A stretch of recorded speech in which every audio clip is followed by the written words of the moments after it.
Before we dive into this incredible story, make sure you're part of our journey. Hit that subscribe button, turn on notifications, and get ready for a story that will leave you thinking. And if you love inspiring tales, a like goes a long way. We don't serve your kind here. The words sliced through the marble lobby, sharp as a knife. The old sailor's weathered hands trembled as he clutched his worn duffel bag tighter. 60 years at sea meant nothing in this golden palace of crystal chandeliers and polished floors. Around him, expensive perfume mixed with cruel whispers. The concierge's smile never reached his eyes as he tapped manicured fingers against the mahogany desk. His voice dripped with practiced politeness, hiding razor-sharp disdain. "I'm afraid all our rooms are fully booked, sir." Everyone knew it was a lie. The vacancy sign glowed outside like a lighthouse in the night storm. The wealthy guests pretended to study their phones, avoiding eye contact with the disruption to their perfect evening. In the shadowed corner, a man lowered his coffee cup. His dark eyes narrowed beneath the brim of his hat, watching as the sailor's dignity was stripped away piece by piece. Something dangerous flickered across his face, a look that had terrified villains across silver screens worldwide. Johnny Depp set down his drink and stood up. If this moment made you feel something, imagine what's coming next. Hit that like button and stay with us. Subscribe now. The old sailor had the look of someone who had seen the world's edges and returned with stories etched into his skin. His threadbare peacoat hung on shoulders that had once carried heavy loads, but now stooped with the weight of years. The faded anchor tattoo on his hand marked him as a man who had danced with ocean storms and lived to remember their names. But tonight, exhaustion shadowed his eyes. He needed rest, nothing more, after a funeral for his last sailing brother had left him stranded in a city that had forgotten how to respect its elders. "Please," he said softly, his voice carrying the salt of distant shores. "I have money. Not much, but enough for one night." His gnarled fingers extracted a worn leather wallet, revealing carefully folded bills, savings protected through months for this journey. The concierge's gaze flicked over the modest offering, his lip curling slightly as he adjusted his perfectly pressed uniform.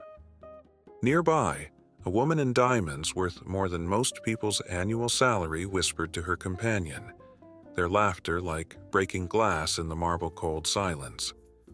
"Sir?" The concierge's voice hardened, patience wearing thin beneath his practiced veneer. "This is a 5-star establishment. Perhaps you might find more suitable accommodations elsewhere." His hand gestured vaguely toward the door, toward the darkness beyond, toward the parts of town where desperate people slept in forgotten corners. The message was clear: you don't belong in our world. The sailor's shoulders hunched further, his dignity crumbling like salt-worn cliffs. Around them, the hotel's atmosphere had shifted. Phones emerged from designer bags, recording the confrontation with the detached interest of those who viewed others' humiliation as evening entertainment. A teenage girl giggled as she angled for a better shot. "This is going viral," she whispered too loudly. Her mother, dripping in gold, didn't bother to correct her. The security guard by the elevators straightened, preparing to enforce the unspoken class boundaries that separated those who belonged from those who didn't. The sailor took an unsteady step backward, his sea legs suddenly uncertain on land that rejected him. Johnny Depp moved with the quiet confidence of someone accustomed to commanding attention without seeking it. His approach wasn't hurried, each step deliberate against the polished marble floor. The whispers changed direction like wind before a storm, recognition rippling through the lobby. Phones that had been recording the sailor's humiliation now swiveled toward the unexpected celebrity, but Depp paid them no attention. His eyes remained fixed on the unfolding injustice, dark and thoughtful beneath the shadow of his hat. The sailor didn't notice Depp's approach. too focused on the burning shame coloring his weathered cheeks. He was gathering his meager belongings, preparing to face the night with the same stoic resignation that had carried him through hurricane winds and endless voyages. The concierge, however, sensed the shift in the room's attention. His eyes widened slightly as he registered the approaching figure, recognition dawning with the sudden, desperate calculation of someone who realizes they're performing for an audience they hadn't anticipated. His smile returned, broader now but hollow as a sunken ship, as he straightened his already immaculate tie and prepared to welcome a guest whose presence might actually enhance the hotel's prestige. Things are about to take a turn. Don't miss what happens next. Subscribe, like our video, and keep watching.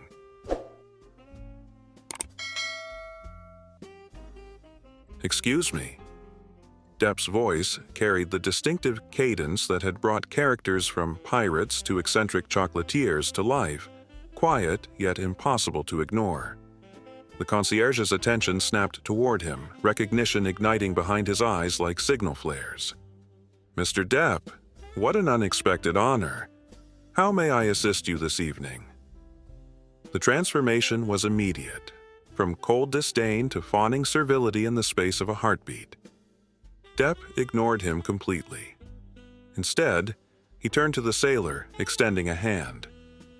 Captain, if I'm not mistaken. The sailor looked up, confusion crossing his weathered features before a spark of recognition kindled. Not of Depp the celebrity, but of the simple respect in the address. At sea, captain meant something. It spoke of competence, of responsibility, of lives guided safely through treacherous waters. The old man straightened slightly, shoulders squaring with muscle memory from decades of command.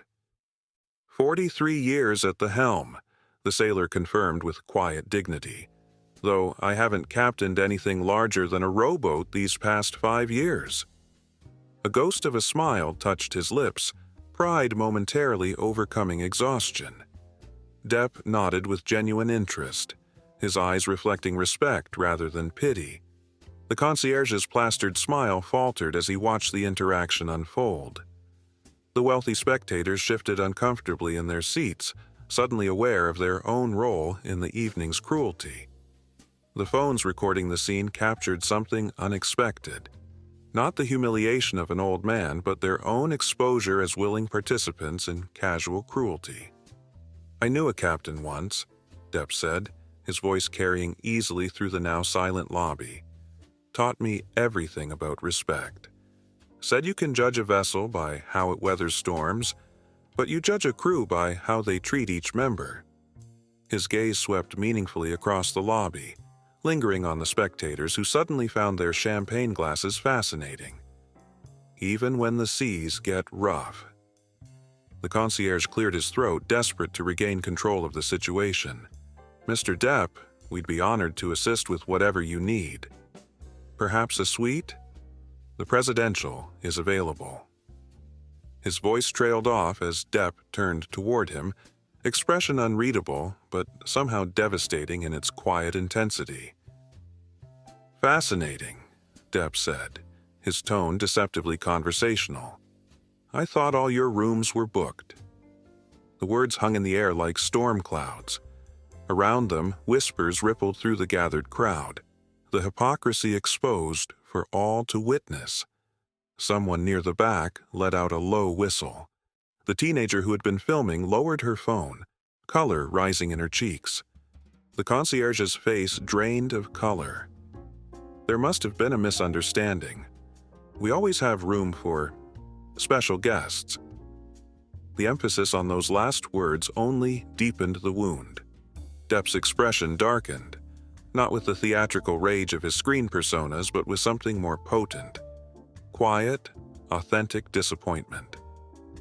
The sailor watched the exchange with weary eyes that had seen too much of humanity's failings to be surprised, yet something in his gaze suggested he wasn't accustomed to having someone stand beside him in such moments.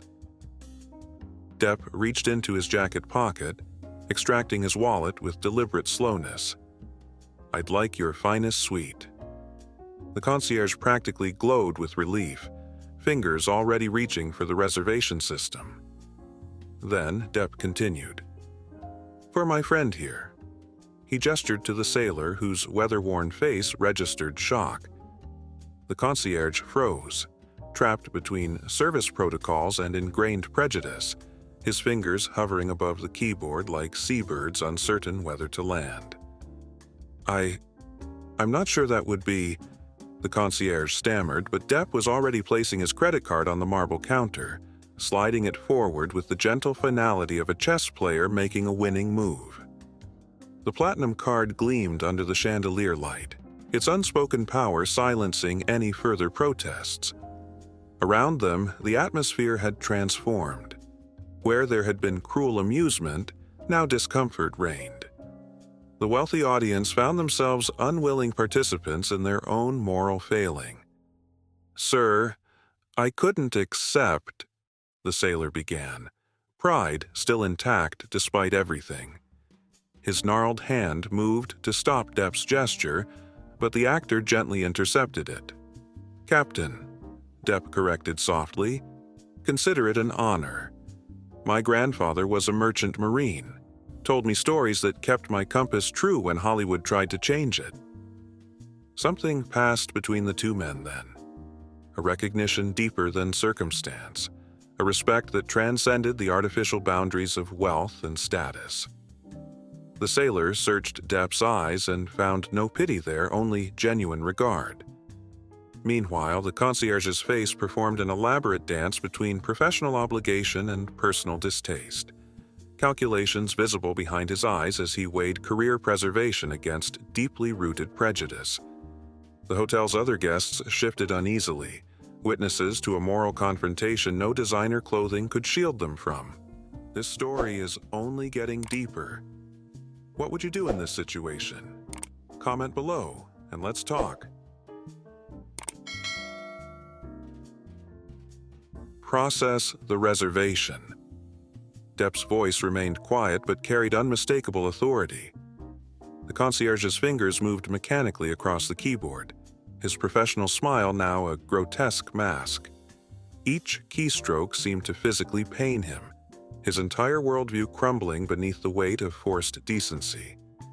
Nearby, hotel staff had emerged from various doorways, drawn by the unfolding drama, their expressions ranging from concern to barely concealed fascination. "Your finest suite has been reserved, sir," the concierge finally managed, addressing the sailor with the same honorific he had withheld minutes earlier. The transformation was hollow, transparent to everyone watching.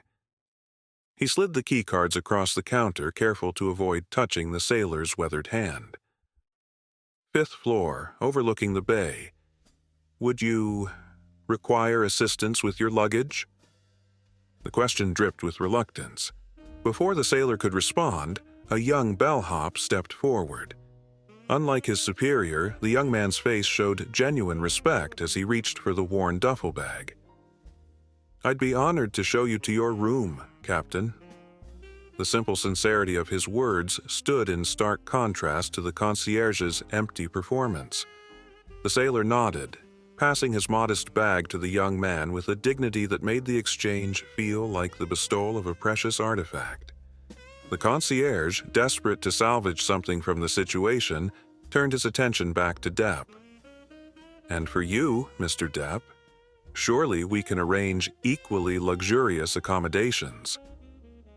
His voice had recalibrated to its most obsequious setting, dripping with the special tone reserved for those whose fame or fortune made them worthy of genuine service. Phones remained raised throughout the lobby, but the nature of the recording had shifted dramatically. The target of public judgment was no longer the sailor, but the hotel staff and, by extension, the culture of discrimination they represented. Depp looked at the concierge for a long moment, his expression containing the quiet gravity that had made millions hang on his every word in darkened theaters. "I've played many roles," he finally said. "Pirates, gangsters, vampires, serial killers. But I've never quite mastered how to play someone who judges another man's worth by the thickness of his wallet or the cut of his coat." His voice remained conversational, yet somehow reached every corner of the hushed lobby. The concierge swallowed hard, Adam's apple bobbing visibly above his starched collar. Around them, the audience of wealthy guests had become unnervingly still, as if afraid any movement might draw attention to their earlier complicity. The woman with diamonds now studied her manicure with fierce concentration, while her husband suddenly found the ceiling architecture fascinating. "Tell me," Depp continued, "in your years working here, how many people have you turned away because they didn't meet your personal standard of worthiness?" The question hung in the air, unanswerable yet demanding acknowledgement. How many veterans? How many elderly? How many human beings who committed the unforgivable sin of not looking expensive enough? The sailor, who had been quietly observing the exchange, placed a gentle hand on Depp's arm. "It's all right, son. I've weathered worse storms than this one." There was no bitterness in his voice, only the weathered wisdom of someone who had learned to navigate life's injustices with the same steady hand that had once guided ships through treacherous passages. But Depp wasn't finished. His eyes remained fixed on the concierge, who seemed to physically shrink under the weight of that steady gaze. "The captain says he's weathered worse storms," Depp said, addressing not just the concierge now, but the entire room. "And that's the tragedy here, isn't it? That this kind of treatment is so common that those on the receiving end come to expect it, to prepare for it." His voice carried no theatrical embellishment, just the raw authenticity that had made him beloved beyond his characters. The real measure of any establishment, or any person, isn't how they treat the powerful. It's how they treat those they believe have no power at all. The hotel manager had appeared now, alerted by staff to the unfolding situation. He approached with the careful steps of someone navigating a minefield. "Mr. Depp, please accept our deepest apologies for any misunderstanding. We pride ourselves on—" "Save it," Depp interrupted, not unkindly but firmly. "The only person owed an apology here isn't me." He gestured toward the sailor, who stood with the quiet dignity of a man who had commanded vessels through midnight hurricanes. A remarkable thing happened then. The concierge, perhaps sensing his career hanging by a thread, perhaps touched by some genuine realization, stepped out from behind his protective counter. His carefully constructed facade cracked, revealing something almost human underneath. "Sir," he addressed the sailor directly, voice stripped of its practiced polish, "I was wrong. My behavior was inexcusable." The admission seemed physically painful, each word extracted at great cost to his pride. "I judged you by appearances, and in doing so, revealed more about my character than yours." The lobby had fallen into complete silence. Even the omnipresent tapping of phone screens had ceased. Every witness held their breath, aware they were watching something rare and precious, authentic humility emerging from artificial superiority. The sailor studied the concierge's face for a long moment, searching for sincerity in the carefully constructed features of a man trained to please without feeling. "It's not over yet. The best part is coming. Make sure you're subscribed so you don't miss it."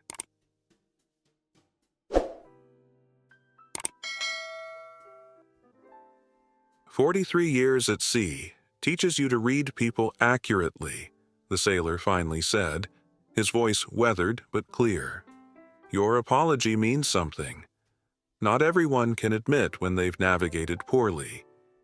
He extended his hand, work roughened, bearing the marks of ropes and salt and sun, across the social chasm that had seemed unbridgeable minutes before. After a moment's hesitation, the concierge took it. The handshake was brief but genuine, a treaty signed between different worlds. The hotel manager, seizing the moment, stepped forward with practiced charm. "Captain, please allow the hotel to host you as our honored guest at no charge. It would be our privilege."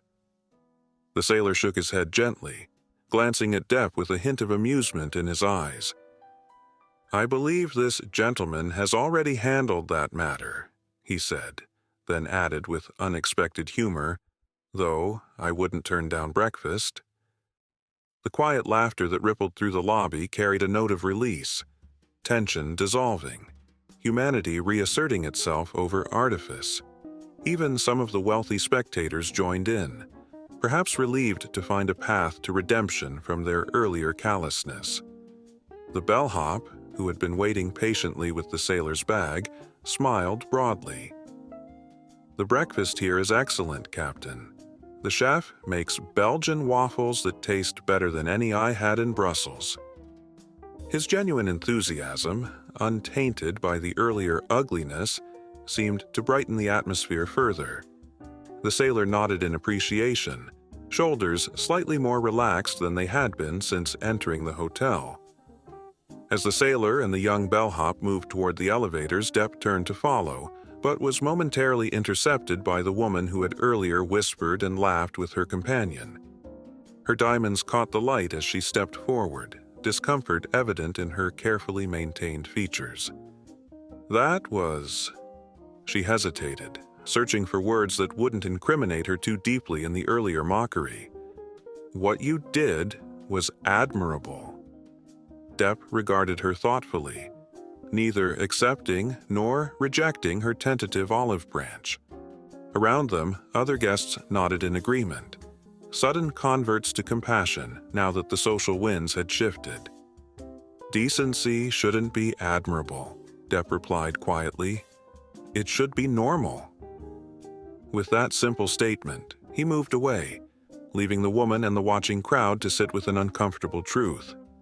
Behind him, phones continued recording, but the story being captured had transformed entirely, no longer about an old man's humiliation, but about the unexpected emergence of authentic humanity in a place designed for artificial experience.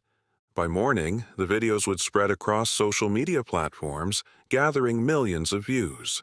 Comments would flood in, some celebrating Depp's intervention, others reflecting on times viewers had witnessed similar discrimination and remained silent. News outlets would pick up the story, sparking discussions about class, dignity, and the invisible boundaries that divided human beings from one another.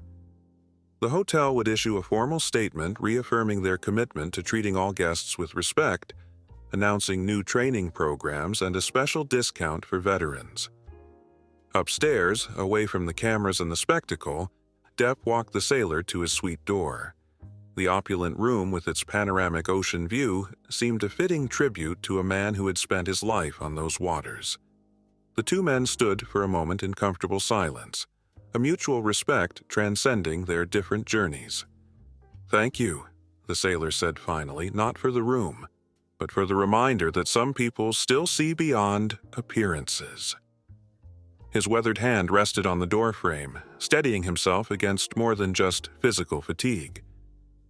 Depp smiled, the expression reaching his eyes in a way it rarely did for cameras. "My grandfather used to say that real wealth is counted in the people who would stand beside you when the world turns its back." He extended his hand one last time. "It was an honor, Captain." Long after Depp had departed, after the videos had gone viral and the public conversation had moved through its predictable cycles of outrage and reflection, something more meaningful remained. The concierge, against all expectations, kept his position but approached it differently, seeing people first, classification second. The young bellhop received a college scholarship from an anonymous donor specifying only that the recipient embody compassion beyond obligation. And somewhere on the coast, an old sailor told his story to a gathering of young maritime students. He spoke not of Johnny Depp the celebrity, but of a moment when artificial boundaries dissolved, revealing the simple truth that human dignity cannot be measured by wealth or status.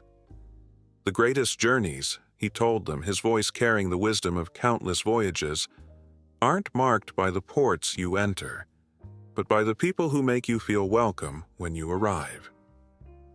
The lesson echoed far beyond that classroom, rippling outward like waves from a stone dropped in still water. touching shores he would never see.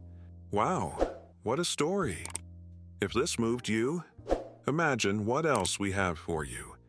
Hit that like button, drop a comment, and let us know what you think.